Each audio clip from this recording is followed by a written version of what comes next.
Welcome in to Moving the Chains, brought to you by Founders Federal Credit Union. I'm Kevin Thomas alongside John Epps. Jerel, Hendricks back on the board here for our upper and lower state championship preview show, John.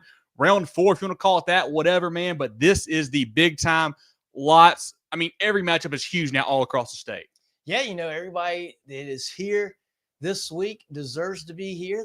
They got to, well, I guess everybody last week got to practice on Thanksgiving too. But now everybody's playing December. That's a huge accomplishment in its own right. A lot of teams that we expected to see here, and a couple we didn't. Yeah, we've got a loaded show for you. Of course, our CONA games of the week to start off with. We'll go through the whole slate, 5A down to 1A. We'll show our pick'em leaders at the end, shout out our teams of the week, player performers, all that great stuff as well. Be sure to follow us here on Facebook, on Twitter /X, Instagram, and more at Movin The Chains. That's MOVINCHAINS. Our website, movingchains.com. Our podcast on Apple, Spotify, Google, and more.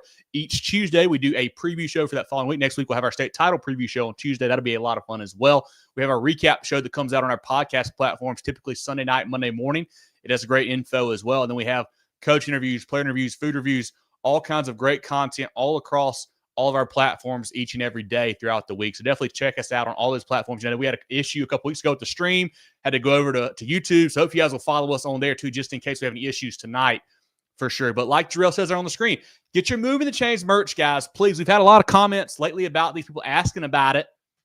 And I apologize if I don't do a good enough job, posting it, whatnot. But it's on our social pages. It's in our pinned tweets up there. It's in our pinned post. It's on our website as well. We've got gray and black toboggans are really good stuff for the warm weather or cold weather, I'd rather say there. Some great hats, Richardson hats, a gray front with a black back and a gray back. We've got a black one as well with a gray back. Good stuff there. Lots of good hoodies for you. A gray hoodie that I'm holding up here. Big logo on the back, small logo on the front. Then the kind of a white stonish one there that John is wearing today. Also, T-shirts. We've got a black T-shirt here. I'm not wearing it today, sorry. A gray T-shirt, a navy blue. That's a polo. That's right, a navy blue T-shirt and a pink T-shirt as well. Get those great Christmas presents. We had a couple orders last week for Christmas. We'll get these to you in time, I promise. As long as you order them now, I can get them to you. So definitely do that. You can email mtcgear.sc@gmail.com. You can message us on social media as well, whatever is easier for you. Love to have you repping us and helping us grow the brand and bringing it to more and more folks across the state. But, John, any other thoughts from you before we get to rocking here with our CONA games of the week? No, let's get into it. I'm sure there's a shout out I want to give, but we'll get to it when we get to their game.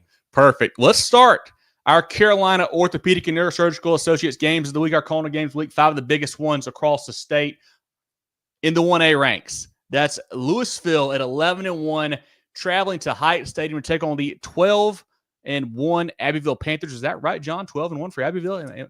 Am I mistaken there? That's correct. Big for Leesville. That's right. That's right. 12-1 for the Panthers. Lewisville, big winners over HKT, 31-6 last week, averaging 37 on offense, 8 allowed per game on defense. Abbeville, a bit of a close one here against Lamar, 48-38, averaging 51 on offense, 16 on defense.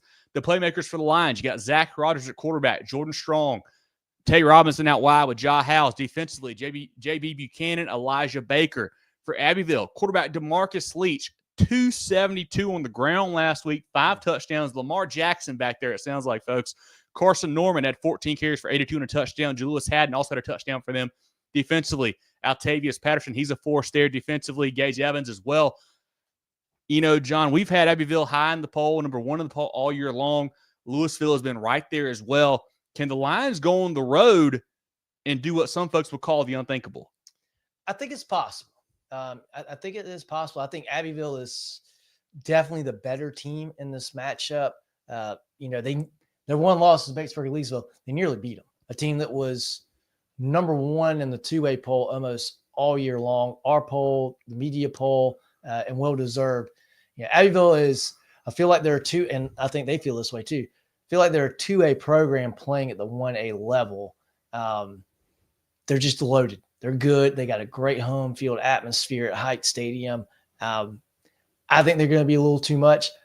They did trail at the half against Lamar. They were down, I believe it was 24-6, 24-8. They were down pretty handily there early on.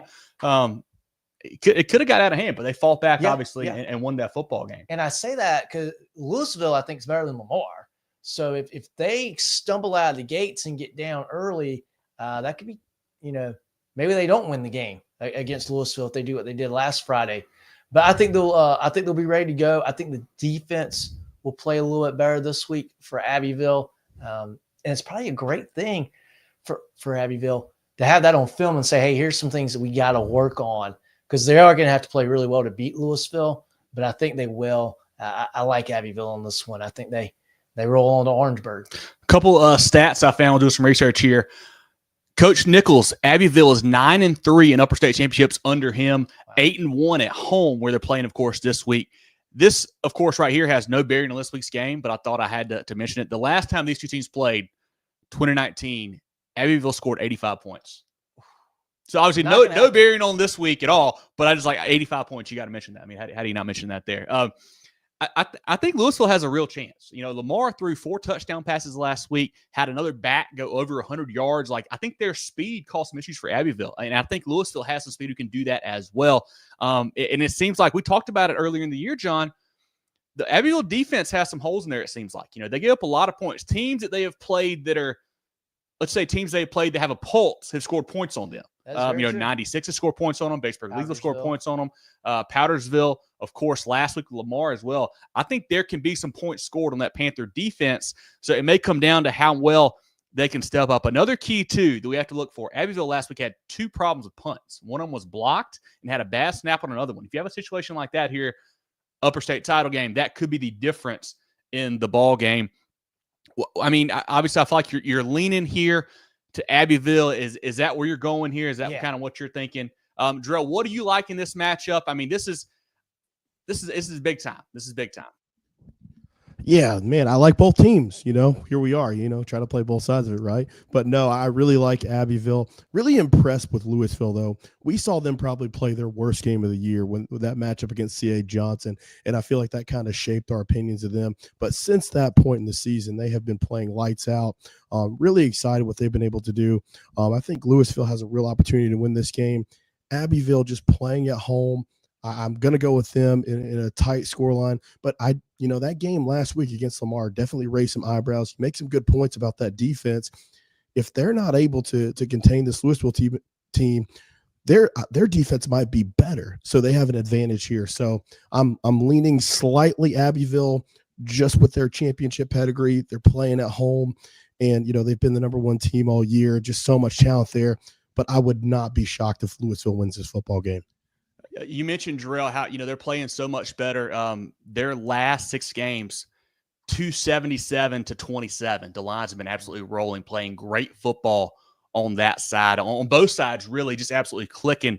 Going to be a lot of fun. Like you said, we've had Abbeville number 1 all year in our poll. Everybody has, it feels like, super high. Coach Nichols, 8-1 at home in upper state title games, 9-3 overall. Abbeville, DeMarcus Leach playing great football. I think this is the state championship right here. I think whoever wins this game wins the whole thing. And you know what? Give me the Lions. I think Lewisville goes on the road, gets the win. I'm going with the Lions. I think too much offense. I think they score a lot. I think Coach Usher's bunch wins this game. I like it. He teased it in our recap show on Sunday. So man of his word. I'm proud of you, Kev, for sticking through with that one. Got to.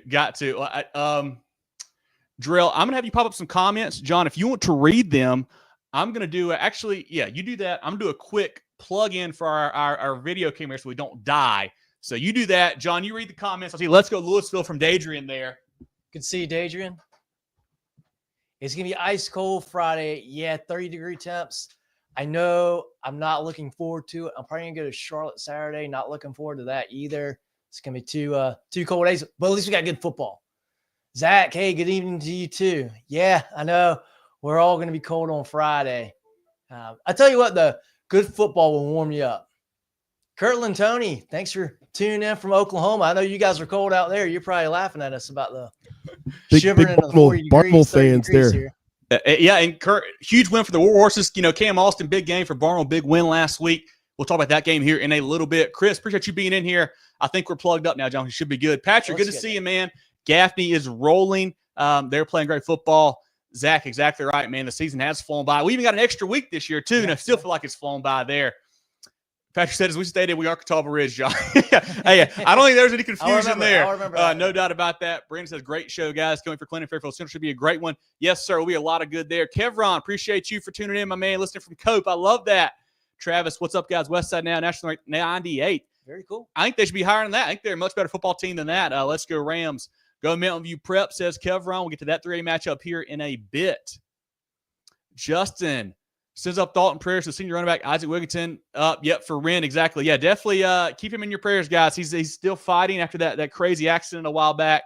The Wren community can certainly use it along with his friends and family. So definitely keep Isaac in thoughts and prayers. Gregory says North Augusta, South Florence will be packed on Friday. No doubt. Jackets Nest. And, hey, if you're going to that game, they got parking issues due to some construction. Get there early and make sure you get a good spot. MJ says Lamar didn't score off touchdown against Lewisville. That's right. Yeah, they shut down that Silver Fox offense that night. Darius says if defense show up, they'll be in trouble. Yeah, and I think that's the key. I mean, if your defense plays well, you're going to win the football game. If not, it's going to come down to can Lewisville contain DeMarcus Leach, keep him in the pocket, don't let him get outside. But we shall see. JD says hi, Nickel Stadium. Welcome. Bad calls against Lamar. Caught a muff punt to re-kick. Bradley, what's up, fellas? Good to see you, Bradley. Appreciate you joining us as always. 85. Yeah, that was 2019. That was a different Lewisville bunch. That was pre-Coach Bullware years, pre-Coach Usher years. A while back there for the Lions in that one. That might be a good over or under number. Got that Wi-Fi fix, baby. That's right. Jerel's not using the microwave or the cheese grater this week. That's cool. I love that.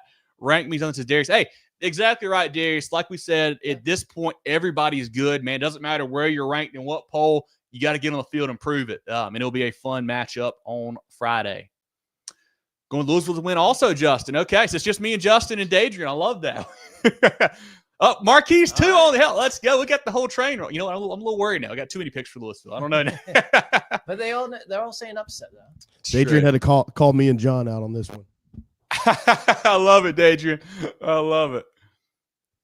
That's all the comments we got right now, guys. Let's go to the next game. Our second CONA game of the week, John. We're going from 1A up to 5A now. An undefeated matchup. The Sumter Gamecocks, 12-0, traveling to take on the Summerville Green Wave, also 12-0. Sumter, a nice win over James Island, a red-hot James Island team, 34-17 last week, averaging 48 on offense, 18 on defense. Summerville, big win over Ridgeview, 49-20, averaging 45 on offense, 20 on defense. These teams have played a lot lately. 2 years ago, they played in the regular season. Sumter won. Playoff, Summerville won. Last year, they played the regular season. Summerville won 47-10. John, two, powerhouse 5A programs here, historic programs that won a lot of football games over the years. Somebody's getting a 1 on their loss column this week, John. Who's it going to be? Boy, Summerville should probably win this game, right? They're at home. I think most people would argue they're the better team. I'm going to go with Summerville because they're at home. Once I make my picks for the pick 'em, I might pick Sumter. I do that sometimes. That rushing attack that Sumter has is just so good. Yeah. And, they played extremely good defense in James Island last week. Scored 34 points. That is – I don't know what the numbers are. I don't know who has scored 34 points against James Island in the last 2-3 years. Yeah. Irmo maybe last year, maybe South Florence, I think, with Sellers too, a couple years back. But it was Sellers. Yeah. No big deal, right? Yeah. I think Sumter's going to be really, really hard to stop. I'm going to go Summerville. I think Summerville, this is a game where they need to be completely locked in. They've got to have, is it Cummings? Jaden Cummings? Jaden Cummings is quarterback, yep. Yeah, he's got to have a great game. He's got to have maybe the best game of his season Friday night. But I think they do. They got the home field advantage. They got a great stadium down there in Summerville. They're going to have a packed house. It's going to be a big, big moment for this team, this program. I think we're going to see a shootout between these two teams. I like Summerville to be a little more explosive offensively. And I'm going to take Summerville to be a little bit more explosive than Sumter. Sumter wants to run the ball. They can throw the ball, I think, better than what people want to give them credit for. But their bread and butter is running the ball. I like Summerville's chances of being more explosive in this game. I'm going to give a slight edge to the Green Wave. But this is, if I didn't have to pick this game, I wouldn't. This is going to be a great one. Last week for the Green Wave, Jaden Cummings, 8 for 13, a touchdown pass, also a touchdown run. Running back Javen Williams, 18 for 167, 4 touchdowns. Jaden Kelly Murray, Jerel's favorite player, nicknamed the Landlord, John. You got to like that there. He went 6 catches for 63 and a touchdown there. As a team, they've rushed for 191 or more in 11 straight games. They're really getting it done on the ground there. Defensively, Jaden Weary and Yasir Smith, Ryan White, Tyree Patton, Jaquez Walker also had a pick 6 last week for the Green Wave. On the Sumter side, quarterback Franklin Richardson didn't really throw the ball much last week. Got it done on the ground, though. 15 carries for 176 and a touchdown. Running back John Peoples, 17 for 108, 3 TDs. Cam Fortune, also a weapon out of the backfield for them. Defensively is where they get it done. You always think about Sumter with a strong defense. They've got it again this year. Jeremiah Burson, 18 tackles, half tackle for loss, 4 fumble, and a pick 6. Tymaries Durant, 9 tackles, half a sack, and a TFL. Anthony Addison, the South Carolina commit there, Super 75 guy, 5 tackles, 1.5 tackles for loss, 1.5 sacks. They've got a key guy at every level with Burson, Durant, and Addison.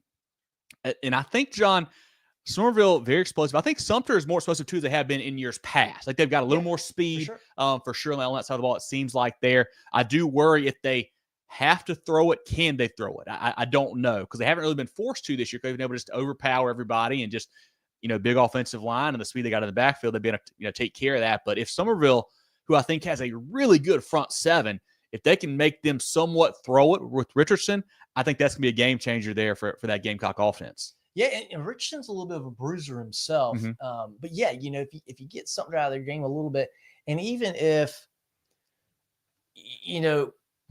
I don't know that the Somerville defense necessarily going to completely put out Sumter. I think it's going to be a pretty high scoring game. I think they're both going to be in the 30s or 40s.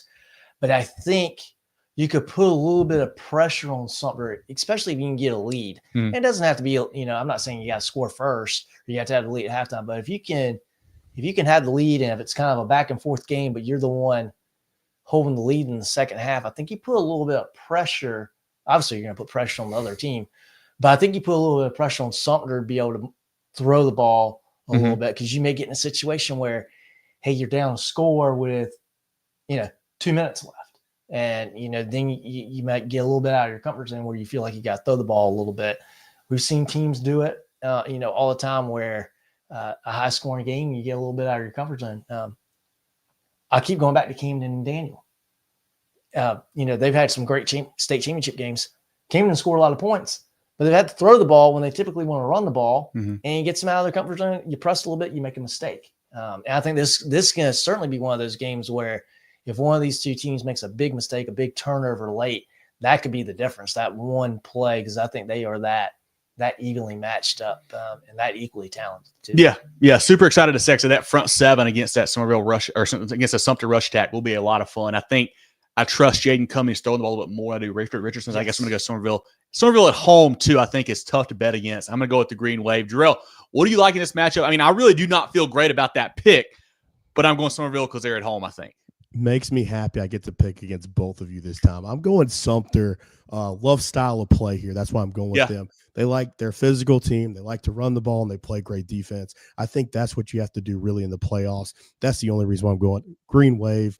They're back. I mean, it's so cool to see this Somerville team do that. You guys do mention that's another one of the indicators I like in the playoffs is home field advantage, and that is one of the toughest places to play. But I still like Sumter to go in there, win this football game. And my last remark, I'm pretty happy about the 5A splitting up this year, because we get matchups like this, in the this could be potentially a 3rd or 2nd round game, in different years, and we get more matchups like this. So I'm really excited about it. But give me the Gamecocks in this one.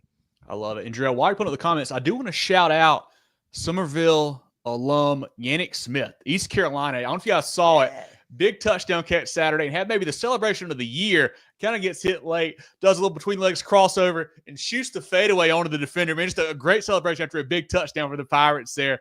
Really cool to see. He's having a great freshman year for the Pirates. Somerville versus Sumter should be interesting. A lot to tell who's what in lower bracket. Right, exactly right, Jeffrey. I mean, at this point, the winner of this, you think has to probably be the favorite. You would think to move on. Obviously, they are. The winner does move on. Yeah. Chris says he likes Sumter. Brad says he thinks Summerville's bringing that Greenway back. Yeah, Coach Rafferty's done a fantastic job there, kind of building that program back up. They had some down years after the Coach McKissick years, so we shall see. Marquis, Sumter will cause problems. They can control the clock. Sort of off the field. For sure. Great point there. If they can get that run game going and just kind of milk it a little bit, then at that point you make Summerville press a little bit and see how that shakes out. Yep, same point there, Jeffrey. Good thing. Chris said Summerville's hard to beat at home. How good can a defense play? Justin says Sumter was in a dogfight. Ooh, a little bit low scoring. Okay. Sumter to win, says Jim. Got some random comments coming up now. Sure. Put them up there if you want to. Hold on. Yeah. Here we go. Got some new ones in.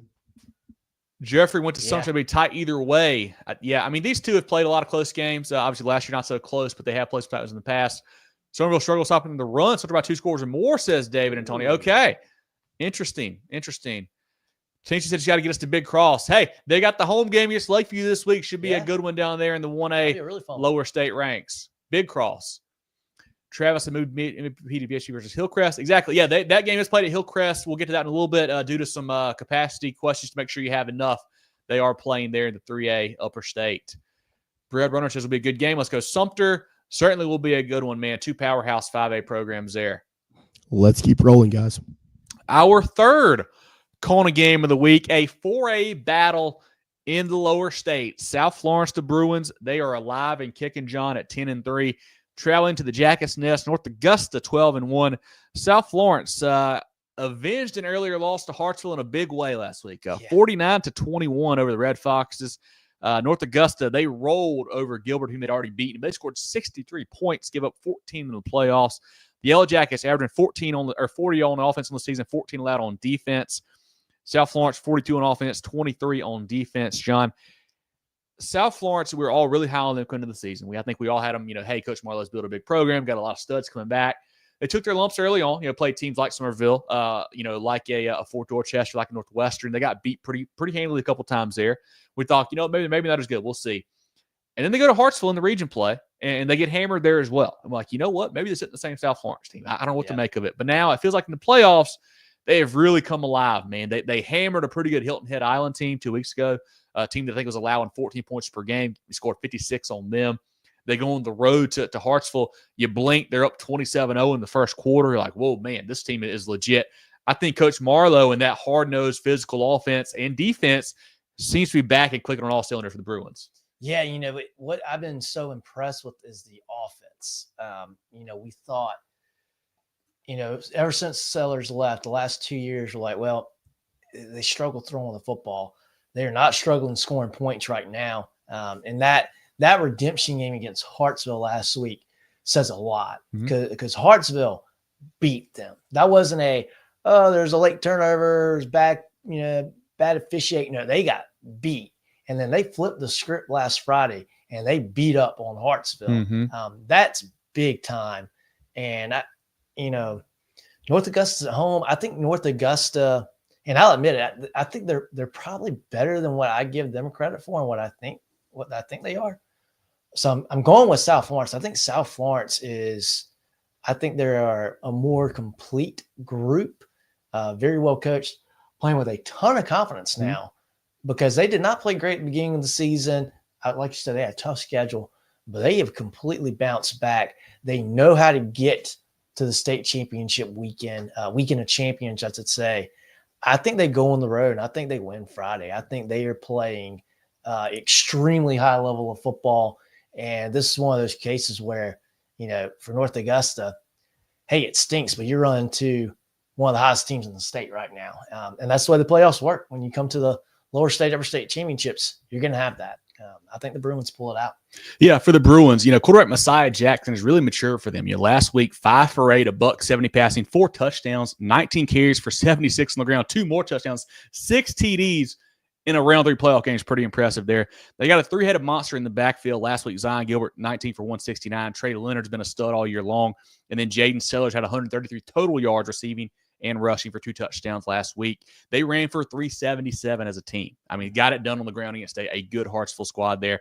Receiver, Lennox Valerie, 3 for 111 and 3 touchdowns.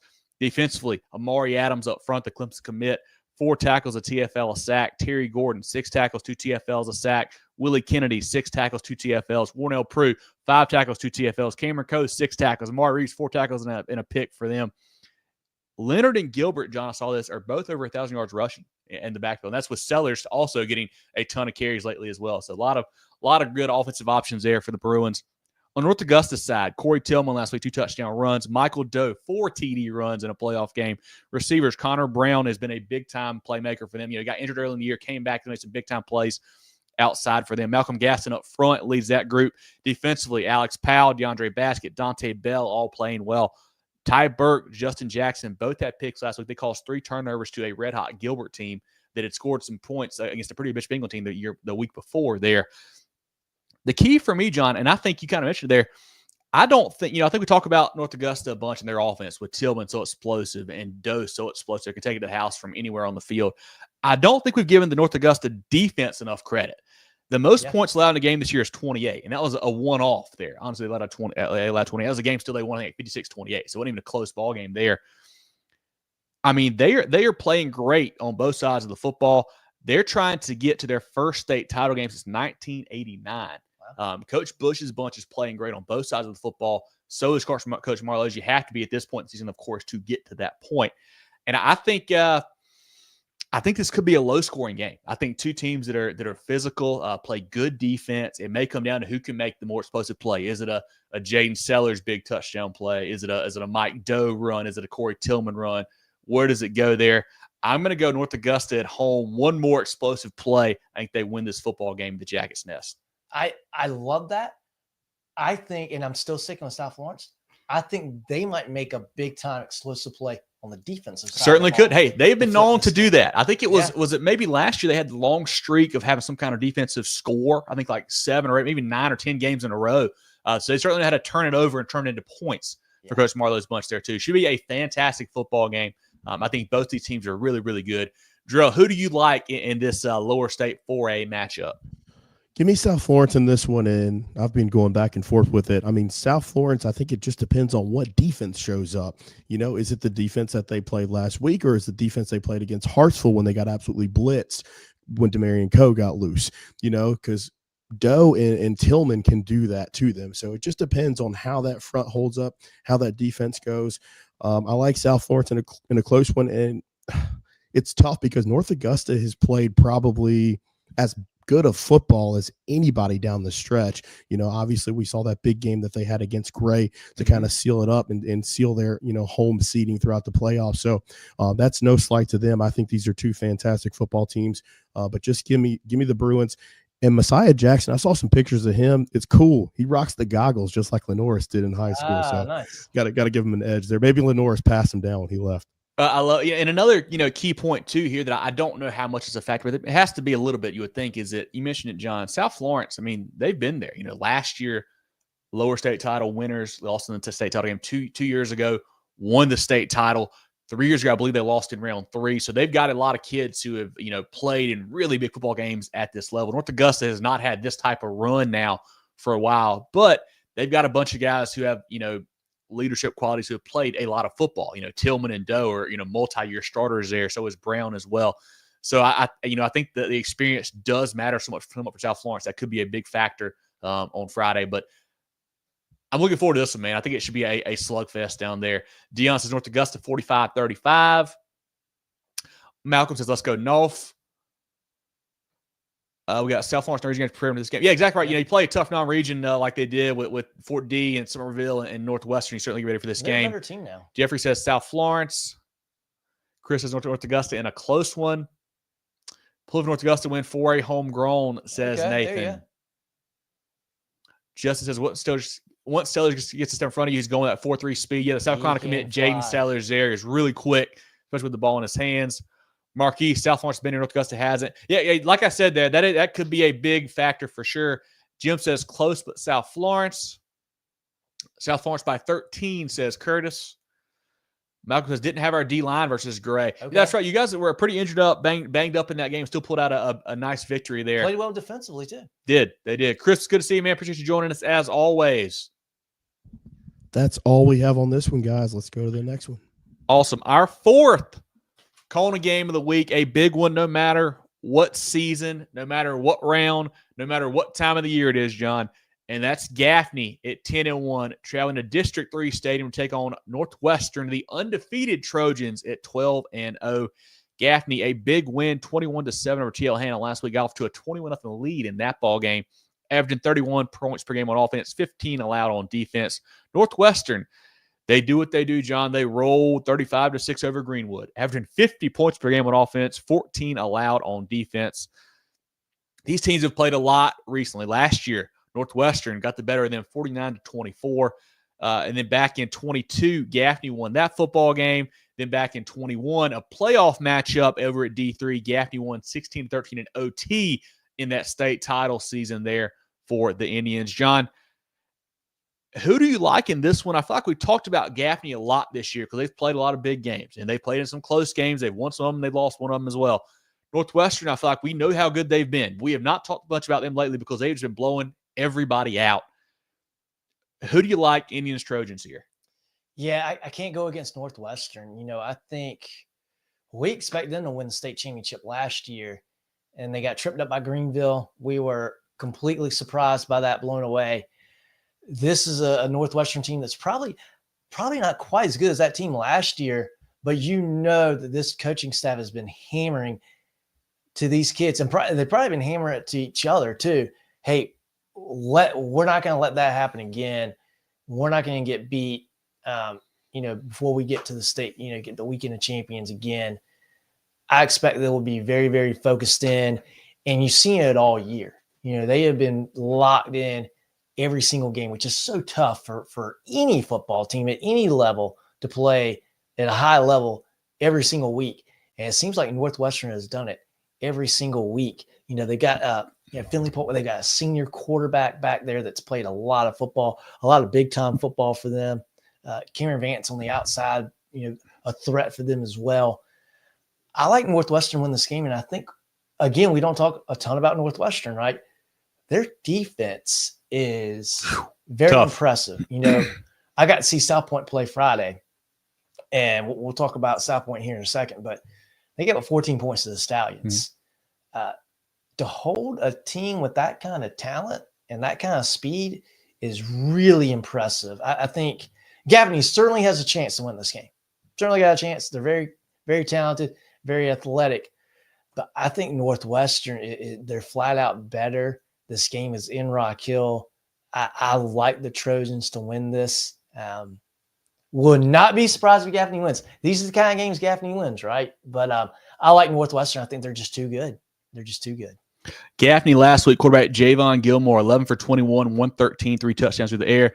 Running back Jay McDowell getting healthier and healthier, 17 for 121. Jamarcus Smith, he's had a great season, John. 2 games, 100-plus rushing, 6 games, 100-plus receiving. So getting it done through the air and on the ground for them. Shane Davis, another big weapon outside.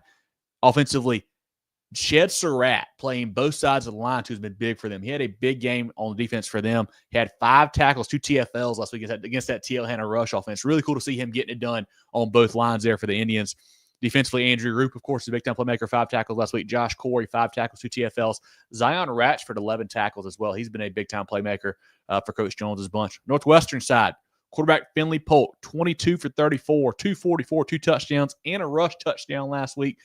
A big key for them, I think, is running back Zymir Gordon-Miles. He's really come along this year, a kid that kind of changed positions, moved from, I believe, secondary up to that running back spot this year. He's really gotten better and better, went 11 for 75 and a touchdown last week. So many receivers. Jaden Nichols, 9 for 105 and a touchdown. Daniel Caldwell, a touchdown. Cam Vance is leading them in receiving yards per game there, along with Tadarian Knox, a big-time playmaker for them. Defensively, defensive lineman Mason Greer, 7 tackles, 3 TFLs. Another big defensive lineman, Andre Pickett, 6 tackles. DB Tamarian Watkins, 7 tackles. He's getting offers from everybody right now. He's a junior. Then Will Massey on the linebacker spot, 7 tackles and a TFL. You mentioned their defense, John. They forced 23 turnovers this season. That's not a ton, but that's a pretty daggum good number there, almost 2 per game. They've got 2 blocked punts, 5 blocked field goals. Wow. We talk about them not playing close games. They've won 9 games by 29 points or more. 29 points. That's 5 scores, John. Or I guess 4 scores there, John. Out of their last 8 games, the closest is 34 points. I mean, that's why I hadn't talked about it, because it's been rolling everybody. Out of their last 8 games? Closest game to 34 points. Okay. So Yeah. outside of they had 2 close they had 2 close games. Their second closest game was that 28-14 win. After that, point. Yeah. 34 more every week. And I think the key in this game for me is Gaffney. Can they turn it into kind of a grinded out type game, where it's maybe a little bit sloppy, you get a lot of run game, maybe some big hits, some missed plays, it kind of keeps it low scoring. I don't think you're going to outscore Northwestern. I don't think you're going to. You got to kind of grind it out, make it that type of football game. And maybe a big special teams play or return from Jamarcus Smith, something like that, maybe get you going. I don't know. I just feel like Northwestern is just too talented. And I think you mentioned it, John, that the way they lost last year to Greenville, I think they've really got that in the back of their minds. They're going to make sure that does not happen again. I think this team is on a mission right now. They are on a mission to get that state title game in Orangeburg. I think they win this football game over the Indians. Yeah, I do too. And I just Gaffney's got to get turnovers. They got to get turnovers. They got to block a punt, take something back on special teams.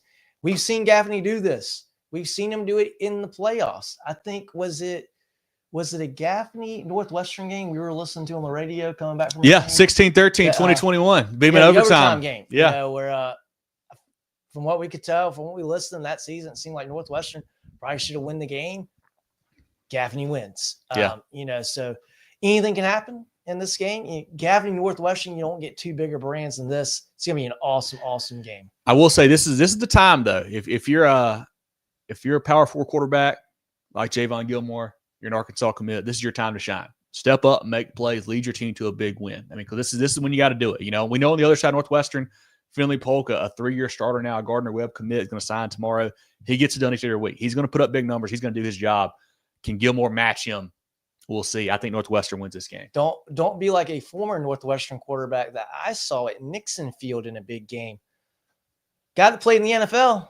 Still playing in the NFL. Goes out of bounds to avoid a hit a yard short of the marker on 4th down. Guess who won that game? Not Northwestern. Don't be that guy in an upper state championship game. Jerel, talk to us. Who do you got here, man? I know you like picking against us, but I think it's going to be hard for you this week to do it, I feel like. I didn't see John, taking shots at Mason Rudolph in this breakdown, but here we are, right? What are you doing? Here we are. Yeah, no, I'm with you guys on this one. I think Northwestern wins the game. If this was at the reservation, I'd pick Gaffney. All bets are off. Yeah, exactly. Can Andrew Roop channel his inner Landon Bullock here and make something happen where like they score on defense or they score on special teams? But flat out, I think Northwestern's the better team. No, I'm not betting a hat on this game because Gaffney's involved, and that's always scary.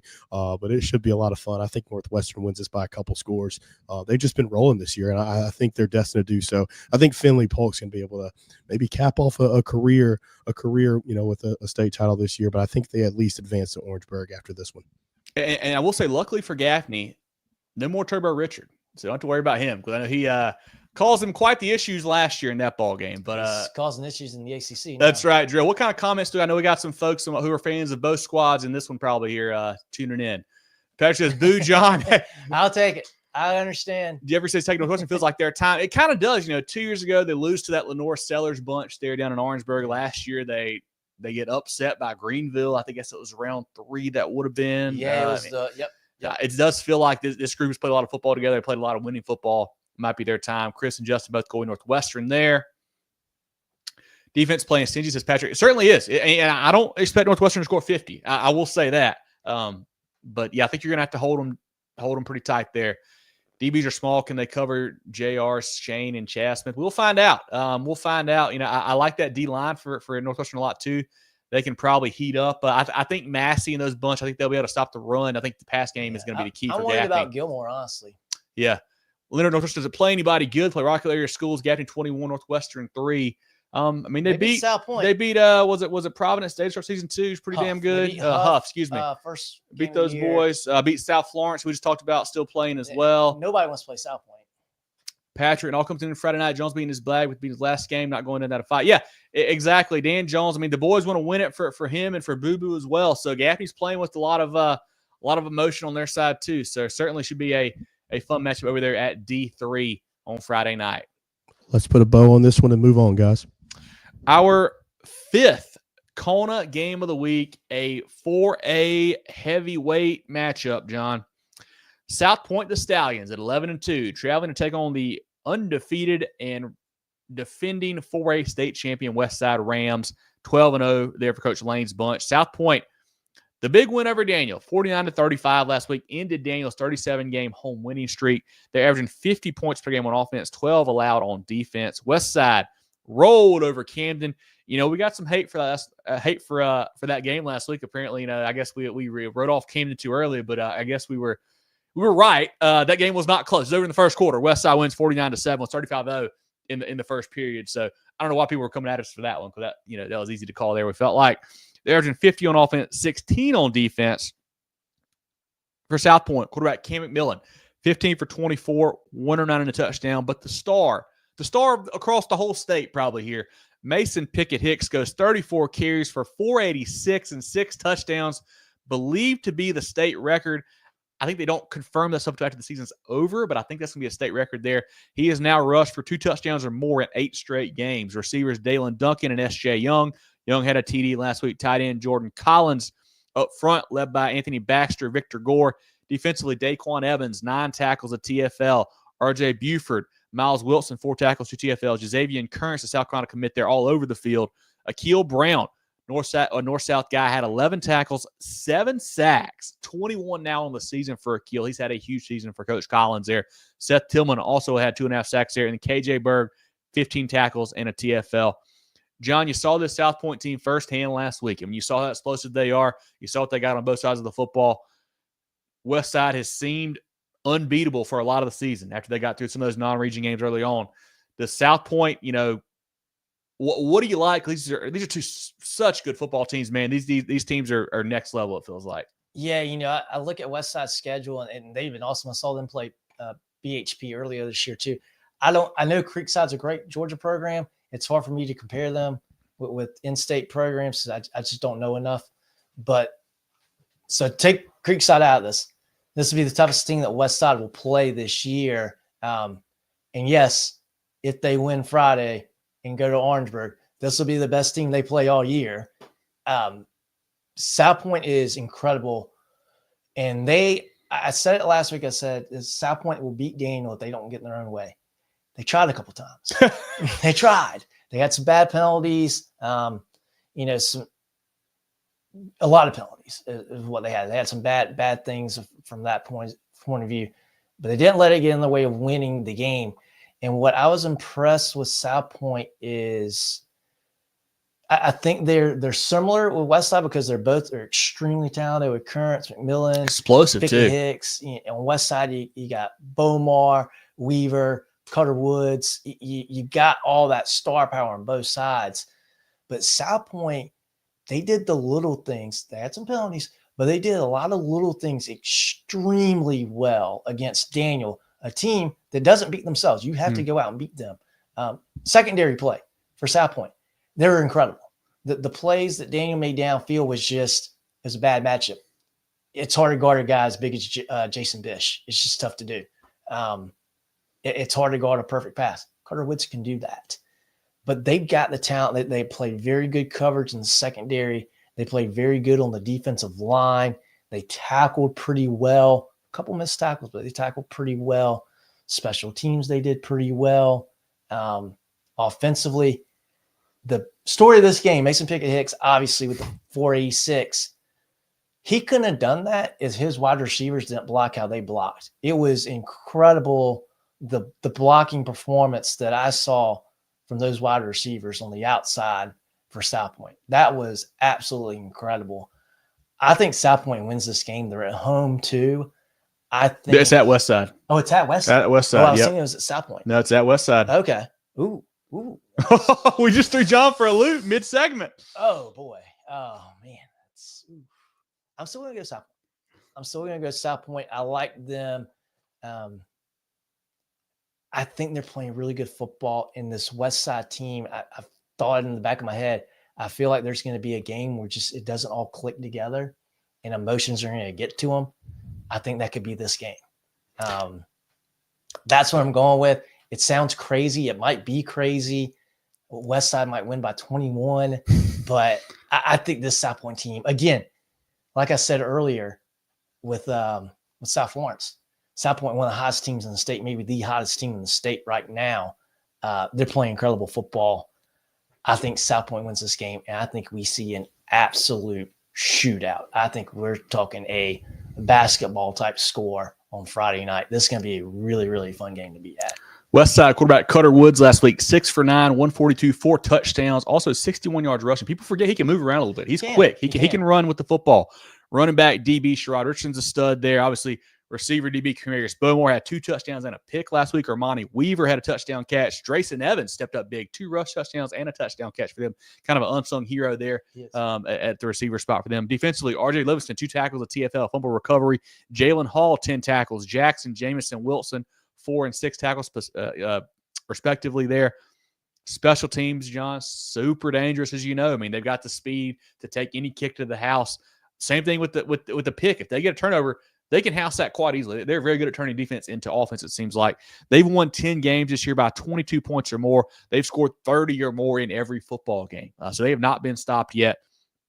I think you're right. I think it's kind of a shootout here. I think, Daniel, you mentioned they had some success with Bish, which I don't know if Westside has that big-bodied receiver like a Bish there, but they got some dang good ones. They got the speedy guys with Evans and Bomar and Weaver for sure. And Cutter is one of the best slinging that football back there, man. Westside has won 26 games in a row dating back to last year. Only lost to the BHP at the beginning of last season. Coach Lane's bunch is on quite a roll. You mentioned some mismatches there for Daniel as well. That's how they got the completions to Bish. Coach Lane's one of the best scheming it up. I think he's going to – if there's a mismatch for Westside to find, he will find it. He will have a play for it. I think it comes down to really – who can make a stop? And it's going to be crazy for me to say this. When you look at the history of these two teams and the defense of these two teams, I'm going to think Westside makes a stop, and I think they win this football game at home. But I think we're looking at a high-scoring game, lots of big plays. Pickett Hicks, a lot of big runs. Bomar Weaver, big catches. Richardson, big runs as well. I think we're seeing explosive football all night long, but I think Westside makes one more stop. I think they win this football game at home. I think I certainly see that happening, and I'm just going off of crazy thoughts in my head. I think we'll look back at this game and go, man, Westside's probably the better team. Westside should have won this game. I think they make a mistake. I think they make an error that cost them this game. I think South Pointe, typically it's South Pointe that's usually the better team, the more athletic group that gets beat by penalties or, makes some, a mental error that costs them the game. I've seen them do it in Gaffney. This team is playing a lot different right now. And that's my reasoning. It's not great reasoning. It's not great logic. That's just what's going on in my head. Yeah, I think both teams are great. I mean, I think either one of these teams are deserving of winning a state title. They're that good at football teams, no doubt. I think they're both super good. Jerel, who do you like in this one? And one thing I want to say while you're coming in here is that at some point, if you're Westside, does the hype and the expectations that you've had all year long to repeat and be number one, does that ever bother you at all? I don't know. I mean, maybe if you're South Pointe, obviously you're not playing with house money because these kids, this is their last time to play football. So I wouldn't say it's your house money. But on the flip side, does Westside ever feel that pressure? I don't know. They've got to, right? I mean, 26 in a row, trying to repeat his state titles. I mean, we saw it last year in Orangeburg. We saw South Florence do a similar thing. They had won 29 in a row. They're trying to repeat. It's tough to win that many football games in a row. I don't think either one of you are crazy for going back and forth with this game because I was doing it the whole time y'all were talking. Westside, I mean, consensus number one, very deserving. Again, 26-game winning streak. We know about all the players. South Pointe, man, it's just tough because we saw them play probably their best half of football. And that just keeps going back in my brain. I know John saw that performance last week by Pickett Hicks. I mean, state record. That defense is really good. I mean, I'm going back and forth on this one, but I'm going to make a decision. Give me South Pointe in this one. And this is dumb because I told myself going into it, I was not going to pick against Westside this entire season, but I got to. So just give me South Pointe. I think they're a little bit better. I think they pull off I think it's an upset. I think they upset and win this football game. Wow.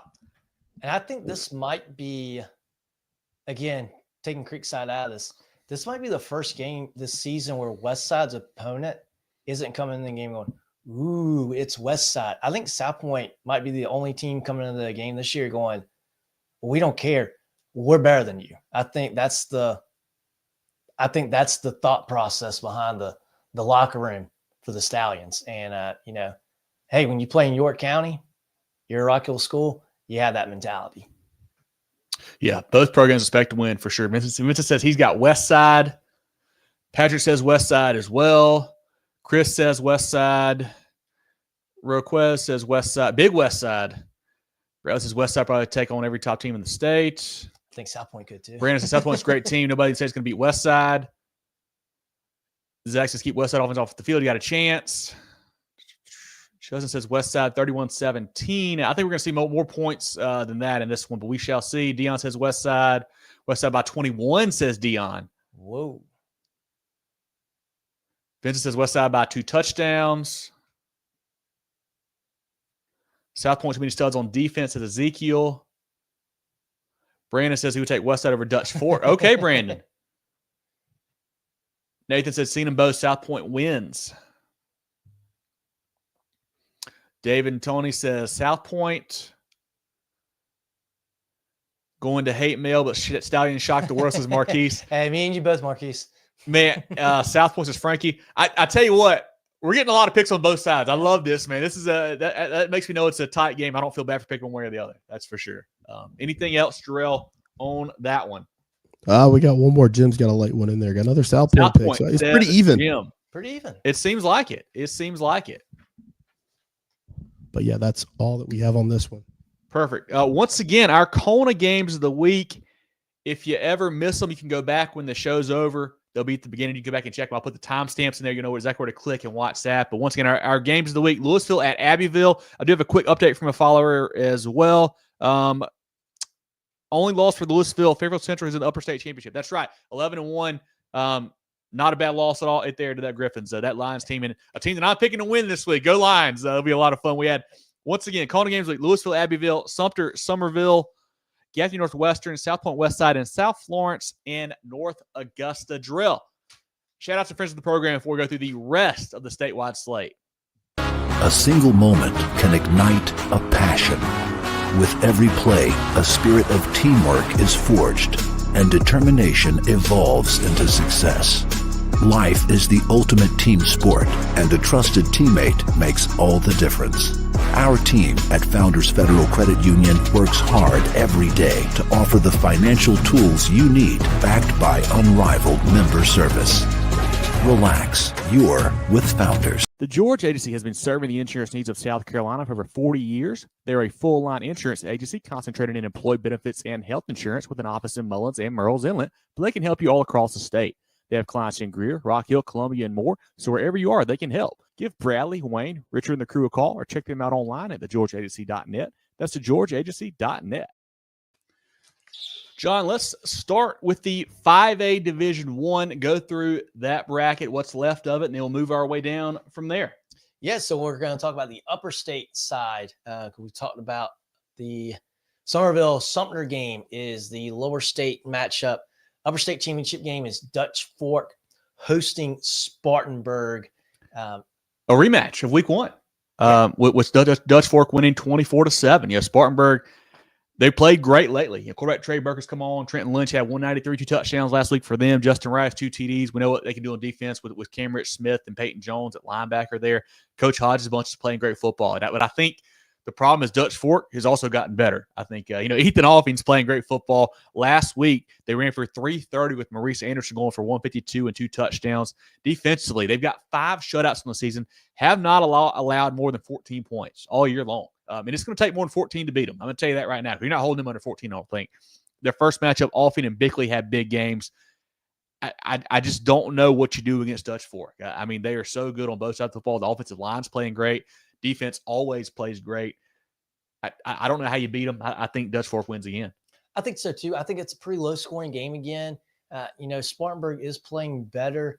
I think it's a slightly closer game than 24-7. I think maybe a 10-point, 14-point. I could see 21-10 is my guess we see here. I just don't think, and it's nothing against Spartanburg, just that Dutch Fork defense is so doggone good. I don't see Spartanburg scoring. Again, like you said, I don't see Spartanburg scoring 21 points. And I don't know that Spartanburg can hold them to less than 21. I think it's going to be pretty close to all that. I think, Spartanburg will score. I think they'll find a way to get in the end zone at least once or twice. I think that's it. And, I think Dutch Fork will find a way to score 21, 24, 28 points. I think we're going to see a game that Dutch Fork pretty much controls. And, what a luxury to have. You feel like if you can score 17 points, you're going to win the game. Yeah. Yeah, it's been super fun to see the development of Ethan Alfin. Last year kind of got thrown into the fire there with John Hunt gets banged up. Alfin steps in, plays some good football here and there, had some ups and downs. This year has really progressed and had a lot of big games. Threw for 400 plus in one game, I believe it was. And we've seen him do it through the air and on the ground. Has been a big-time player for Coach Knotts there with some good weapons out wide too, KJ Smith and Boykin Bickley and Anderson out of the backfield as well. Defensively, Josh Smith, the Carolina commit, Elgin Sessions, the DB commit to Georgia Tech. Riley Salters as well. So many playmakers there for Coach Braswell's bunch on that side of the football. I just don't know if you're Spartanburg how you score enough points to win this game. I think their defense is solid as far. I really do. Very good. But I don't know if you can match what Dutch Fork can do. Yeah, I just that defense is so good and it's so good at every level. Jerel, comments from you on the 5A Division I slate or from the chat? When it comes to me, Dutch Fork, this game here, you're not going to have Tom Knotts talking to his team about me picking against him. I think Dutch Fork just it's a better team. It is what it is. I think Spartanburg's having a great season, evidenced by how far they've advanced, but we know the guys by now. Dutch Fork's just too good. Defense too good. The offense has really started humming in the second half of the year throughout the playoffs. Ethan Alfin growing up before our eyes. Maurice Anderson's been just smashing people all year. It is what it is. Dutch Fork advancing to Orangeburg. Yeah, and the offensive line's great. The center's a ninth grader. Yeah. You have to deal with him for 3 more years. Jim said Dutch Fork D is strong, Dutch Fork to win. Zach says, screw it, he's going against the Knotts team. Okay, Zach going with the upset there. Hey, they did it last year. I love it, Zach. Zach doesn't believe that. He just wanted to type it out. Anything else? Dutch Fork by 60, says Chris. 60? I think Coach Knotts will probably call it the dog before that point, probably. But maybe I don't know how Hodge is going to let that happen. But I think that's all we got here. Well, let's look down at 5A Division II. The other matchup there, John, that we have not talked about yet. We talked about the upper state game, Northwestern Gaffney. The lower state game will be Irmo White Knoll. White Knoll has played really, really well here in the playoffs. I think a little bit of an easier road, but last week they played a really good Berkeley team. I thought Berkeley would win that game. White Knoll just smothered them, beat them 23-3. Really impressive defensive performance for the Timberwolves. I think. And did they play? They didn't. They did play this year. They did. Irmo won 35-21. I think it's. I don't know if it's going to be that close. I think the Irmo defense is better. Will play better than that. And there's just too much. There's too much talent on that offensive side of the ball for Irmo with AJ Brand, Donovan Murph. They're a very explosive group. They play good defense. They play really good defense too. I like Irmo. They're the better team in this matchup. And if this game goes the way that it should go and nothing wild, crazy happens, Irmo should win this game. I think they win this game by 10. Hey, this is the playoffs, Sean. Wild and crazy things happen. That is true. In the first matchup, AJ Brand had 300-plus yards, 3 touchdowns. Last week, though, John, 7 touchdowns. Crossed 11,000 career yards. Great career, great season, great game for AJ Brand. Running back Amir White, receiver Donovan Murph, Malik Miller, defensively led by Jaden Bryant. He's a force up front. They are playing well on both sides of the football. As I've said many times, you got to be at this point in the season to be this far. Love what Coach Brand is doing there with the Yellow Jackets. White Knoll, though, red hot, man. Quarterback Landon Sharp, he's back. He's healthy. Last week, 200 yards passing, 80 yards rushing, 2 touchdowns. Running back Tyon Fanning, the Geronimo's, Caleb and Devin are playmakers out wide. I think the key for them, John, is that defense has really stepped up. Held a good Berkeley team on the road to 3 points there. I think he held Myrtle Beach to, in the low teens, I believe, the week before. They're getting it done there. And Jerel made me do this, because a lot of times we got some hate. We got some hate from White Knoll, the Barstool White Knoll last week, because I think think you may have picked Berkeley. They gave us a hard I time. did pick Berkeley. But hey, we shouted out our White Knoll as a potential sleeper team, Jerel. Roll the tape from our Lugoff Elgin intrigues me too. White Knoll has been, they lost to Sumter early on, that big comeback. Outside they lost a lot of close games. They've got the experience of making a deep run last year all the way to the state title game. Quarterback Landon Sharp was out last week, should be back. I think I'll tease my sleeper here. I think if White Knoll can beat Lugoff Elgin, they've got a chance to make a very nice run. I think that bottom portion of lower state, I think somebody can get hot, a team you don't expect, and win some ball games down there. See, we love White Knoll. We called it. We saw it coming there. So give us some props there. Come on, Timberwolves. We've been on you guys. We knew it was coming. We saw it coming, Jerel. Yeah, and I made Kevin clip that because he did. I mean, he called that one too. Then they have made a run. I mean, I think this is a very good team. I want to give a big shout out to Coach Pelham. I mean, after last year's run, they could have, kind of shrunk after losing a state title game against a team in Dutch Fork that they had beat during the regular season. And, they lost some key players, especially on the defensive side. But they bounced back again, and here they are still in the mix. Unfortunately, I think this Irmo team is destined to go to Orangeburg here. We heard Coach Brand after his game this past week talking about AJ, and of course, 7 touchdowns. He thinks he's the best player in the state, and it's hard to argue that he's not one of the best out there. So give me Irmo in this one. I think they win it by a couple scores, but that's a hell of a run by White Knoll. Yeah, great quarterback matchup. I'm a huge fan of Brandon Sharp. I think you all guys are too. They both did play a lot of football and done really good things in their careers, man. Going to be a lot of fun to see them match up one more time. But like you said, I think Irmo a little too much firepower. I think it's probably maybe a low scoring game. I think I could see like a 28-21 type game here, a little more low scoring. I think Irmo at home over at the Hawk, I think they win this football game. Jerel, comments from the chat on 5A here. Jim said y'all did call us a sleeper. Hard to be a good team twice. Great point there. Hard to be a good team twice. Special teams play is huge. And no doubt about it. Football right now too.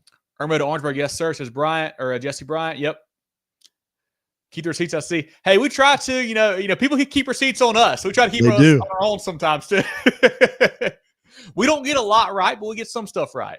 Yep. Let's go to the next one, guys. Perfect. So we've actually already been through 4A. Jerel, let's shout out friends of the program, and then we'll look down to the 3A slate because once again, 4A, we're 2 of our CONA games of the week: Westside, South Pointe, and then South Florence, North Augusta. So let's shout them out, John. Jerel, then look down at 3A. Preferred Home Services. How can we make you smile today? Preferred Home Services. For electrical or plumbing, cooling too. Go, go, go.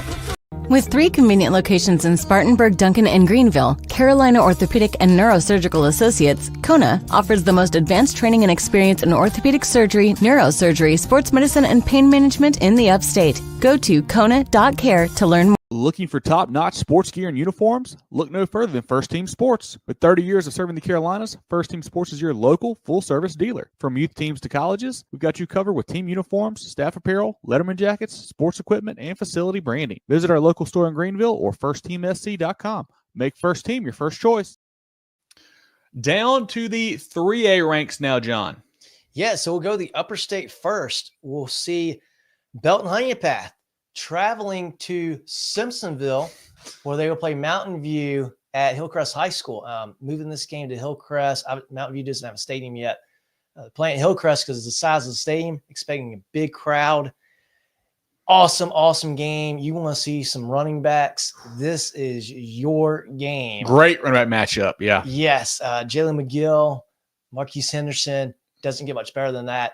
This should be a shootout as well. I think this is going to be a very high-scoring game, seeing a lot of good big runs during this game. I'm playing in Mountain View, though. I really like Bryson Drum. He's played a lot of football, quarterback at Mountain View. He's a good player. And remind the kid, is Huggins, wide receiver? Haynesworth. Katie Haynesworth, Mountain View. I think the catch of the year that I saw in person by Haynesworth again in that Woodruff game this year, they are. I think Henderson's the best player on the field, but I think Mountain View's got a few more weapons, and I like them to win this game. I know I said last week if BHP got in a fourth quarter game, they could lean on Henderson and that would be the difference. And that's exactly what happened. You know, it was I think a 2014 game in the third quarter. Henderson got 20, 30 carries in that game Friday to lead the way for them. The Mountain View defense does scare me. It does scare me. I don't know if they're going to be able to stop BHP much, if any. But I don't know that BHP is going to be able to stop Mountain View either. I think this is going to be if you win the coin toss, take the football. You can try to get as many offensive possessions as you can get. I just like the other weapons around the running back at Mountain View. I like the other weapons around McGill at Mountain View as opposed to the weapons around Henderson at BHP. And I think if either team can make the other one throw the ball a little bit, Mountain View's got the edge. Whether it comes to that or not, I don't know. We might see McGill and Henderson both get 35 carries in this one. Yeah, we saw BHP firsthand last week as they beat Powdersville. Had a solid game from Marquez Henderson. Not a huge game. Had a $144, a touchdown run, and a pick six. Never really had a big, breaking run. It didn't feel like. Still had a solid game there. The defense really led the way for them. Justin Lathan set a school record with 5 sacks. He also had a touchdown rush in that game.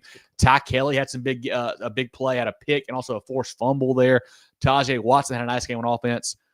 Great matchup, like you mentioned there. And MVP, that game also against Crescent was closer than I thought it was going to be. Crescent, 30-14, hung around for a while there. Everybody knows Bryson Drummond, the quarterback, the former Greenville stud there. Jalen McGill had 31 carries for $177, 3 touchdowns. Katie Hainsworth out wide, like you mentioned, is a stud. This game for me, I think the key, there's 2 keys I've got actually, is one, Belton-Honea pass offensive line is pretty big. Does MVP have the size up front to match up with that? That worries me a little bit on the defensive side there. And then I think the key for MVP, we know McGill is going to get his, but can Bryson Drummond make enough plays to win the football game? I think that's the key for that Stars offense there. Going to be a fantastic football game. And I want to say this too, and I think we've kind of glossed over it a good bit, John. And in MVP, we talk about him a good bit. They've had a great season, haven't lost a football game yet. What head coach Gray Ramsey has done there in year one of this program, bringing these kids from all different schools together and getting them to, play together and get to this point is super impressive, man. I mean, this is, it wasn't like schools merging where some of the kids had played together a lot or whatnot. These kids are from all across the upstate, and they have not played together until this year. And getting them to, a bunch of different cultures and types of kids together and getting them to play as one has been really impressive for the Stars, man. I think it's going to be a great football game. I know you're going MVP. I don't feel great about either way in this one, honestly. I mentioned BHP won that game last week, but it didn't feel like they really controlled the game, if that makes sense. Even though it was a 35-14 game, it felt like Powdersville was right there. Goal pick sixes in the second half. That Powdersville defense had a really good game plan and really held BHP in check. 2 pick sixes can make it look out of hand, which it did, of course, there. You're going MVP. I'm going to go, buddy. Man. Don't feel great about it. I'm going with the Stars, Jalen McGill. Jerel, what do you like in this one? I don't know, man. If you give me a good reason, Jerel, I would flip. I'm just going to tell you right now. I'm not sold. No, it's hard. It's hard because both these teams struggled last week. I mean, MVP struggled with Crescent. Like, that score line is not how close that game was. And the same thing with BHP. 2 second-half pick sixes is the difference. Powdersville held the lead at halftime in this game. I mean, so that makes it tough. I'm going to go with BHP strictly because of depth. I don't think that MVP has the depth. I think when you look at the top line talent with Hainsworth and McGill, obviously, and then you go to the other side with Quez Henderson and Lathan and those guys there, you kind of evens out. But I think the depth is going to lean on MVP because they're in their first year as a program. This BHP team is kind of an older team, bunch of juniors, bunch of seniors. Just seems like it's their time to get it done. Neutral site game, so it's kind of weird here. But I think that advantage goes to MVP because they're not used to playing a home game. So we'll see how it goes. But give me the Bears here. But you guys aren't wrong. I mean, with MVP, and these teams struggled last week. It is what it is. Yeah, I don't feel great either way. By the time the show gets over, I could certainly change my pick. I don't know. But yeah, we'll see. Any comments from the chat on that matchup there before we look down at the other 3A game? Heather says, great game, always a Stars for you. Yeah, for sure. They haven't been beat. They're playing great football, man. Zach says, give him BHP and Quest 4 scores on the ground. Gonna need it probably. Ask Coach Campbell, couldn't even how to shut down McGill. Yeah, hey, if you get that Red Devils defense, you got a good shot, I feel like, there. They held him in check last year, no doubt about it. That's all we got for that game, guys. Perfect. I do want to shout out, I mentioned we were at the BHP game last week. I want to shout out our friends there. Our buddies gave us a nice Bears helmet here. I was hoping that John might pick BHP and put it on the show, the Lee Corso style. Didn't want to do it, but appreciate those guys hooking us up there. Our buddy Eli getting this striped up. This will be in the set here soon enough.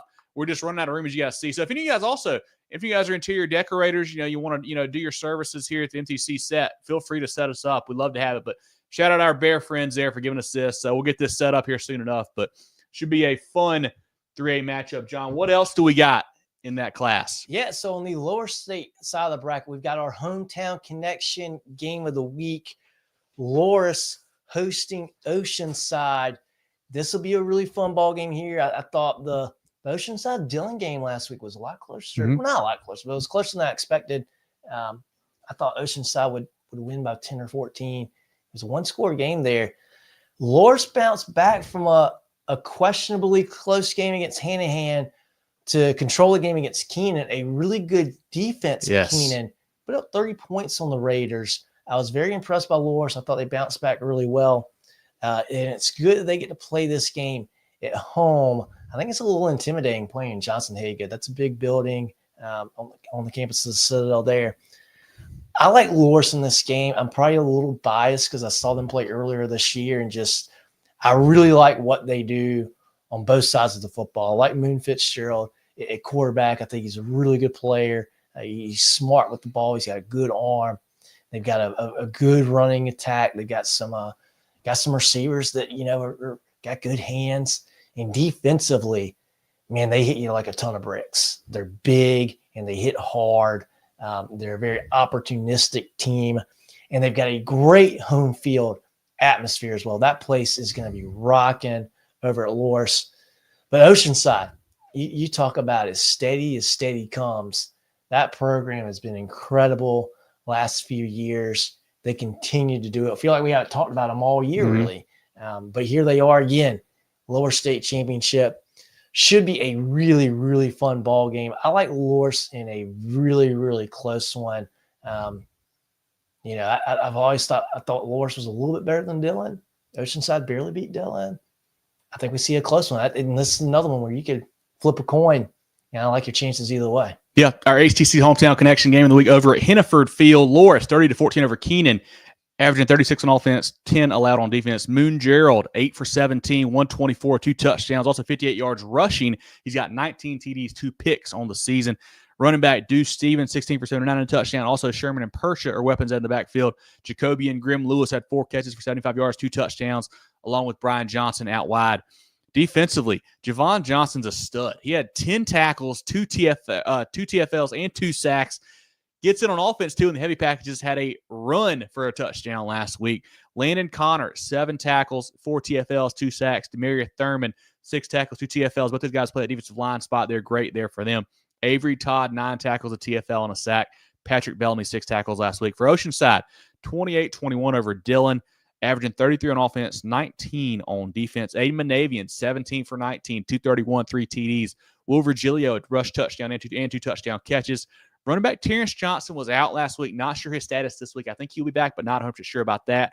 Receivers Shaw and Gaspar defensively. Jack Waddy, Kyle Baldwin, Max Morman. I mentioned the 33 points for him on offense, 19 on defense. These will be even more impressive, John, if you take out the non-region games, a 35-7 loss to Irmo and 51-0 loss to Dutch Fork. So really probably averaging closer to mid-40s there, and allowing closer to probably down around 10, if I had to guess, outside of those 2 football games there. The key for me could be Grim Lewis in the return game. He's a big-time playmaker for them. You mentioned that Dillon game being close last week. I think Oceanside Collegiate got a little bit conservative second half offensively and defensively, let kind of Loris or Dillon get back into it. It's 28-7 at half, and let them come back late. And Dillon actually got the ball down to a fourth and fourth down from the 2-yard line and got stopped there. This stat line I got to read here from Loris last week. They had 10 tackles for loss, 5 sacks, and 2 picks. Also held Keenan to -5 rushing yards. I mean, that is a awesome performance from that Lions defense, man. They were getting after the Raiders. But I think the main key for me, Aiden Manavian, the quarterback for Oceanside, gets rid of the ball so fast. So does such a good job of getting out of his hand, no taking sacks there. Can the Lions get pressure like they did last week? Can they get pressure from the front four without having to blitz guys? Can they get after him and kind of get him off his spot, move him around? I think that's the big key in the game. And I think for the secondary to play tight, because you can't count. If you're on the back end of that defense, you can't count on pressure getting there in time. You got to lock down your receivers. You got to lock down your guy. That's going to go a long way in deciding this one. Yeah, another thing to look to, Loris, I like to start fast. Outscoring opponents 275-64 in the first half this season. So, Loris, fast start, get pressure on Manavian. I think that's your keys if you want to win this football game. Jerel, what do you like in this HTC Hometown Connection game of the week? HTC here to connect. A lot of fun in this 3A matchup, I feel like. Who are the picks? John's going. Loris, who are you going, Kev? Oh, you haven't picked yet. So I'm in a tough spot here, Jerel. I'm in a tough spot. I'm going Oceanside. I've been big on Loris all year long. Real high on Loris. But man, I like this Oceanside bunch. I think they're rolling. I think Manavian at quarterback. I think Oceanside goes on the road and gets the win. Leaving them at the altar. Wow. I think I'm going to say 28-24 Land Sharks. Close game. Give me Oceanside in this one. I have no analysis other than Aiden Manavian. The kid's got ice water in his veins. He's just got the it factor. He can play football, and he's not going to be intimidated by that raucous crowd that's going to be there. I mean, it's going to be quite the environment. So I'm excited about that one. Should be a very close game. 3-point game. I'm going with Oceanside in this one. Once again, Oceanside Collegiate at Loris, our HTC Hometown Connection game of the week. We feature a game from Horry, Marion, or Georgetown counties. HTC here to connect. If you're in that area, certainly check them out and utilize their service. Any comments, Jerel, John, anybody actually, on 3A from the chat before you look down at the 2A ranks? Loris by 7, says Justin. I think it's a one-score game. I think it's a one-score game. I think it's that's all we got on this one. Perfect. Let's look down at 2A. Now, John, we got actually both 2A games to talk about, so we'll get to both of those. Yeah, so we'll start in the upper state. Boy, oh boy. 2 teams that have had great seasons. Clinton hosting Fairfield Central. Batesburg, Lewisville. A lot of us thought they would be here. They're not here because the Red Devils smoked them last week.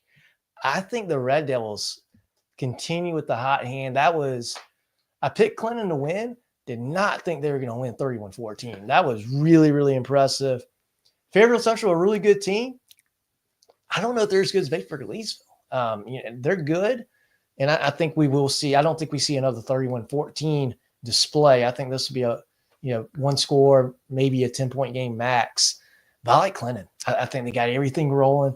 They got momentum high on their side. Home field too.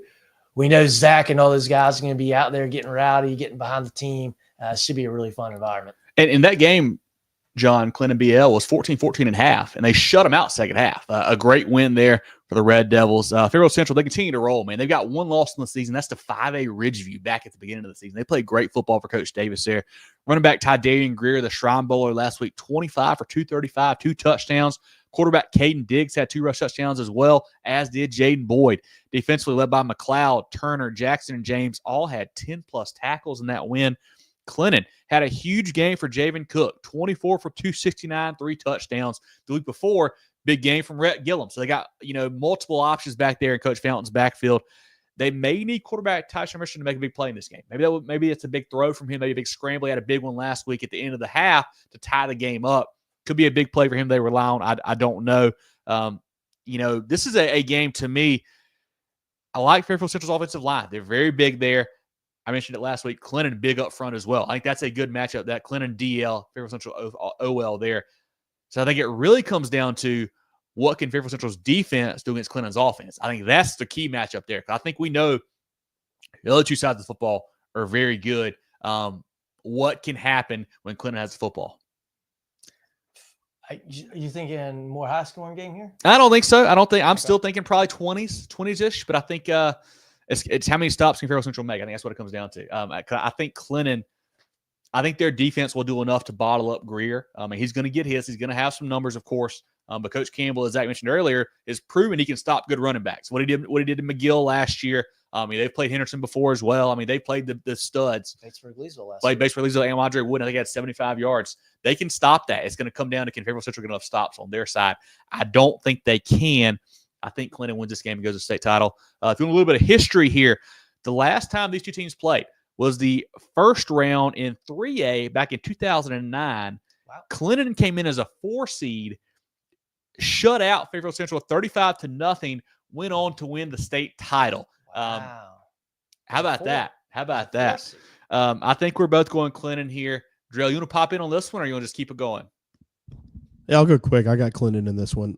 I've been high on both of these teams all year. I just think Clinton's a little bit too much. That home field advantage is huge for these guys. Wilder Stadium gets rowdy, man. I mean, it's tough. Jerel's going to be there in attendance.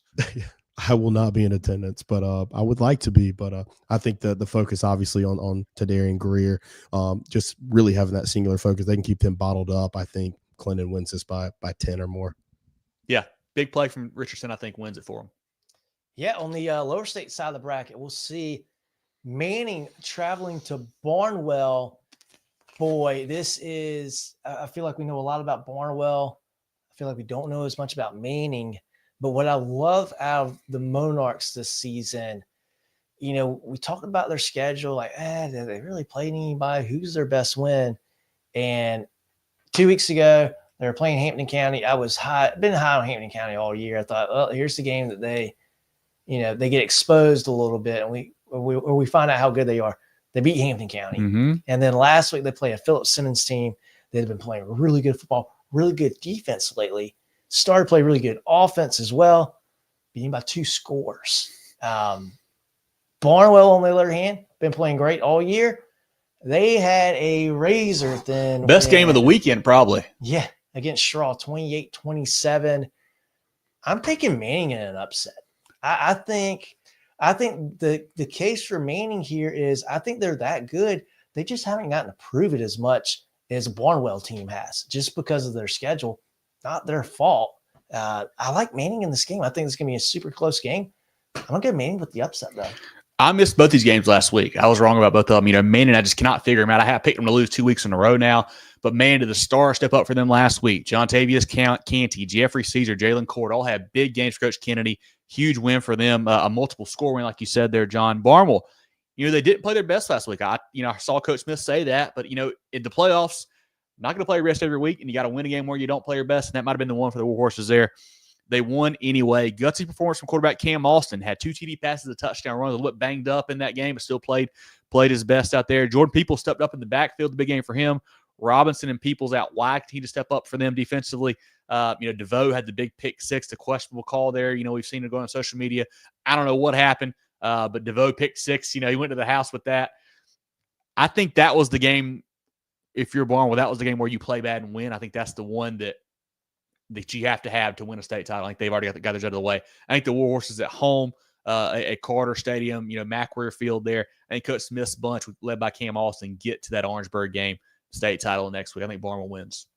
I would not be surprised at all. That's why I'm emphasizing upset. Jerel, what do you like here in this 2A, man? Any comments from the chat as well? But yeah, we got some comments. This is good history, and then 2A with these teams matching up on both sides of the bracket. You know, with Clinton and Fairfield Central, and then Manning and Barnwell here. We just got a comment from Wesley, said this would be if Manning were to advance and Clinton were to advance, be a rematch of the 85 state title game. So that's also cool if both those teams advance, it'd be 2 3A teams who came down to 2A this year playing for the state title as well. Yeah, most definitely. This one I like. Barnwell, I've been high on them all year. I'm going to keep riding that hot hand. And the same thing with Manning. I keep picking against them all year, so their fans would probably be pissed if I pick them to win. They're going to be this year's Westside for me, so I'm going to pick against them every week, and they're going to win every week. So just give me Barnwell on this one. I think they're a little bit better. Perfect. Any other chat comments on 2A? Yep, got a few here. Let me go back to the Clinton comments, actually. I forgot we didn't pop those up. Pop them up there. Heather says Red Devils for the win. Clinton played Fairfield Central a lot in their 3A, played 6 times in the playoffs from 1999-2009. Love that. Yep, Zach said held Wooden to 75 yards on 19 carries, no scores. Javen Cook, 269, 3 touchdowns. Big game for him. That's a good defense. Turnovers are what killed us, said Chris. Yeah, for sure. I mean, you can't have that at this point in the playoffs. I mean, you got to play clean football. Wesley, last week he said playing about 3 TDs was close. Yeah, you were all over it, Wesley. You had it, man. I think you were more 3 scores. You're right. For sure. Jamie says Clinton by 2. 2 touchdowns. Zach's one of the road all 5 games in 2009, beat 4 number 1 seed and a 2 seed. Man, that's a heck of a run there, man. The Road Warriors there, that team was. Nathan said he said Clinton all year, not changing now. Manning over Barnwell, low scoring affair, says Justin. That's the last one here. Tyler says Manning's very physical. I think Barnwell has weapons on offense. Yeah, and I think quarterback play. I trust Austin to. I think he makes the right plays. I think they win this football game. Let's go down to 1A, guys. Down to 1A. We already talked about the upper state 1A matchup, John. Now the lower state game. Yeah, that lower state game will be at Cross, and they will be hosting the Lakeview Wild Gators. Man, we talk about we don't really talk about Cross enough, I feel like. And Big Cross. Reoccurring theme, it seems like. We talk about them in the playoffs. Yeah. They are always here. Here they are again. Very impressive win against a really hot. I might hit. I don't think this game was on our pick 'em, but I think I was leaning Hannah Pamplico last week because they were such a hot team. Yeah. Cross smothered them, won a rock fight 12-7 last week. But Lakeview, tell you what, one of our teams of the week, they knock off Big Bad Bamberg 42-32. Didn't see a shootout coming in that game last week, but we had it. Lakeview won by 10. I think if Lakeview can do that again this Friday, I think they win by 2 scores again. Now, can they do that 2 weeks in a row? Because that's a heck of a feat to do. That's an impressive outing. And I don't think they score 42 points against Cross. I think that defense is too good for that. But I like the Wild Gators. And it would be cool to see Lakeview back in the state championship. Just an extremely good program, good athletic program all around, good baseball program too. Feel like we hadn't seen them in the Weekend of Champions in a very long time. I think this year is the year we see it. Yeah, I think maybe 2020 they may have played for it. I can't remember exactly. I was thinking longer ago. Not sure. But yeah, Lakeview got the offense rolling this week. Actually had 2 touchdown passes, which is unusual for them. Casey Herlong had 2 of those. Also had a big run as well. You mentioned a great running back matchup earlier on, John, with McGill and Henderson. Got a great one here, too. Tyrell Foxworth at Lakeview went 41 for 210, 3 touchdowns last week. On the cross side, Carmelo Jones, 19 for 148 and a touchdown, has 1793 on the season with 30 touchdowns rushing. Man, just getting it done there for Coach Wright. Cross, you mentioned the 12-7 win. They've allowed 7 points total over the last 5 games. They had riding a 4-game shutout streak until that game last week. Quarterback Tyler Harris, receiver Caden Ramsey's a monster. Defense led by Jones, Grant, Polite, and Wigfall. That same HP team that gave Cross all they wanted last week, Lakeview beat them 30-7 early on in the season, John. Lakeview's good. They're really good. Another key here for me, and I don't know if it matters or not. I mentioned Foxworth, the big game. He's playing with a broken hand. Maybe you take a bad hit, you get a fumble. I don't know. That could be a game changer in a game like this. But really, I think a big key here, special teams. It's been an issue for Cross the last couple of years. It's a big issue in their loss to Bamberg last year in the playoffs. Lakeview's going to be well coached, well disciplined. They're going to play well in all 3 phases. Can Cross make sure they clean up things as well? Tough place to go down to. Long ride there for the Wild Gators. I think Coach King's bunch goes on the road, gets a win. I like what they're doing on offense right now. Yeah. Put out 42 on Bamberg. That is noteworthy. Yes. Jerel, who do you like in that one? What's the chat saying about 1A in that matchup? Man, this is a fun one because it's 2 of my favorite players. I mean, you mentioned Foxworth and Jones in this one.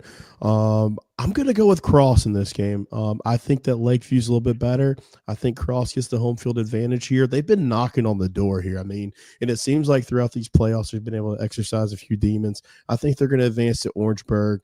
I think Lakeview's a little bit better, but I think Cross is actually going to win this football game. Big Cross. Put some comments in the chat up here if we got any, Jerel. Big Lakeview Cummins says, so we got Big Cross, Big Lakeview. I love it, Justin. Barnwell for the win, says Antonio. She had a great ball game there. Justin's calling for a big game from Foxworth on the ground. They'll need it. A-Dubs, which game we're going to? I think we're going to split up. I know we were talking about, John was talking about possibly that MVP game. I'm thinking maybe Westside, but we will make a decision probably tomorrow and get that post out there for sure and get that squared away. But may split up for this big weekend because, I mean, you can't go wrong. You can't go wrong across the state. It's another week where I really need to figure out how to clone ourselves because I'd really like to be in Rock Hill for that Northwestern Gaffney game too. Yeah. Any other comments, Jerel, before we shout out some friends of the program? That's it for this one. At HTC, we're here to keep you connected. Here to provide reliable fiber optic internet with free, fast, and secure HTC Smart Wi-Fi. HTC, here to connect. Facing unexpected expenses and need a quick play? A personal loan from Founders Federal Credit Union can help you cover costs and get back in the game. With competitive rates and flexible terms, a personal loan from Founders is the winning play. Whether it's for a big purchase or an emergency, we've got you covered. Visit foundersfcu.com/personal to get started. Terms and conditions apply. Membership qualification required.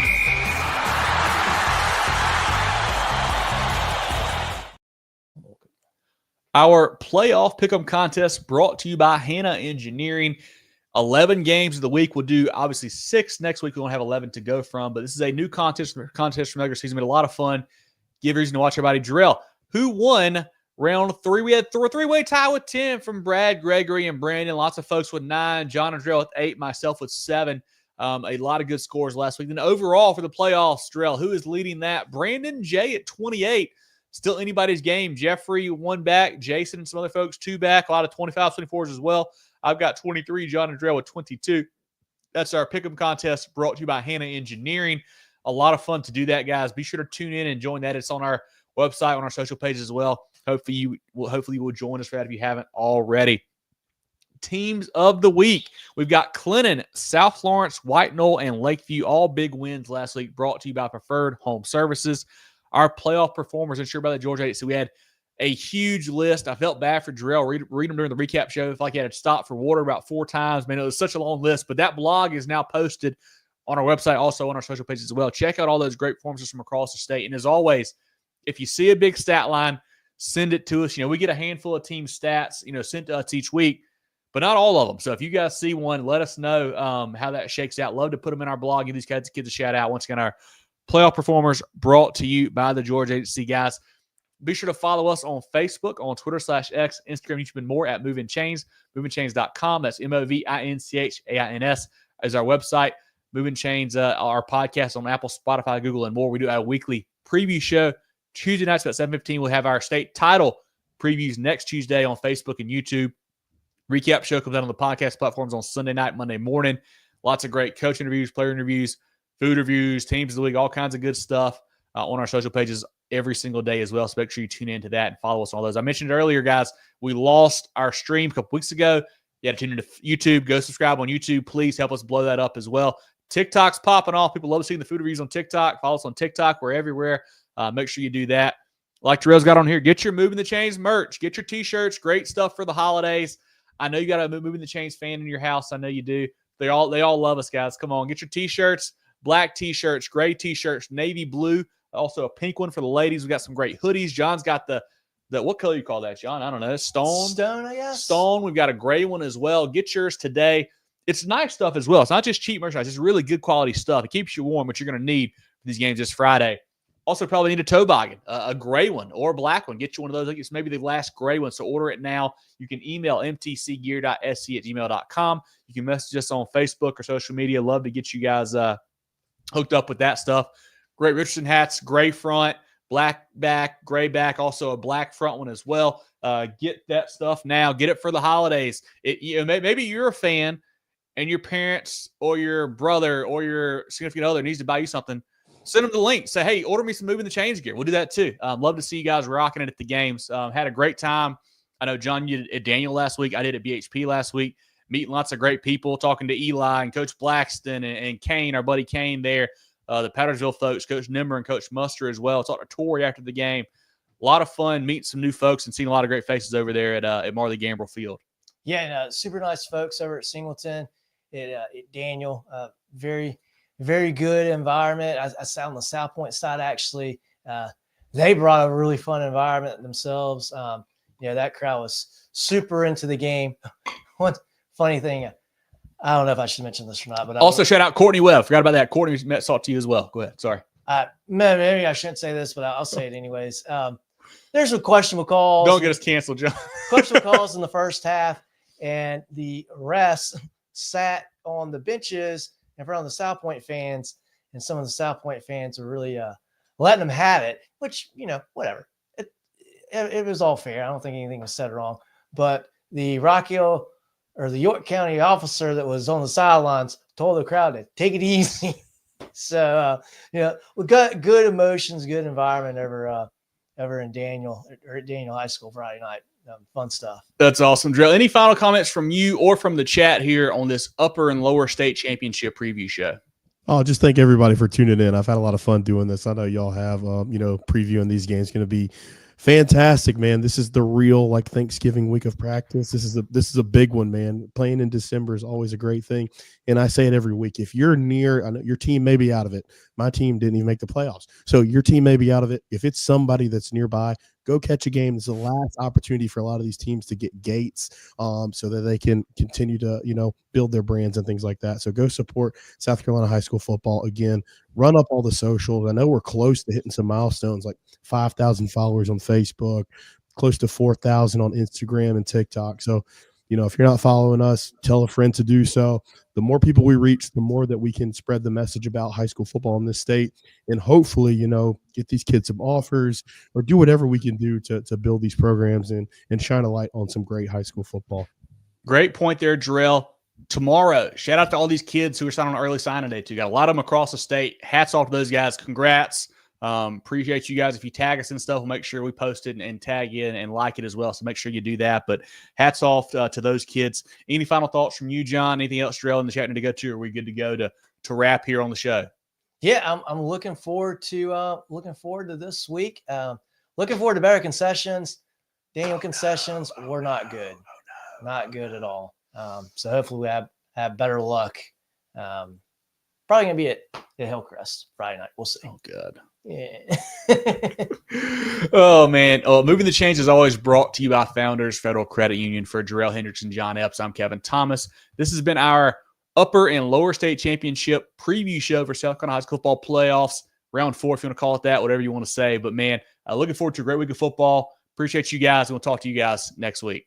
Get ready for the ultimate South Carolina high school football experience with Movin The Chains. From previews to recaps, we've got you covered. Dive into our expert preview shows, predicting winners and sharing insights. Then join us post-game for the thrilling recaps, exclusive interviews, and highlights you won't find anywhere else. Plus, connect with fellow fans on our Friday night spaces on Twitter/X. No one covers South Carolina high school football like us. Join us at Movin Chains on all social media platforms and visit movinchains.com today.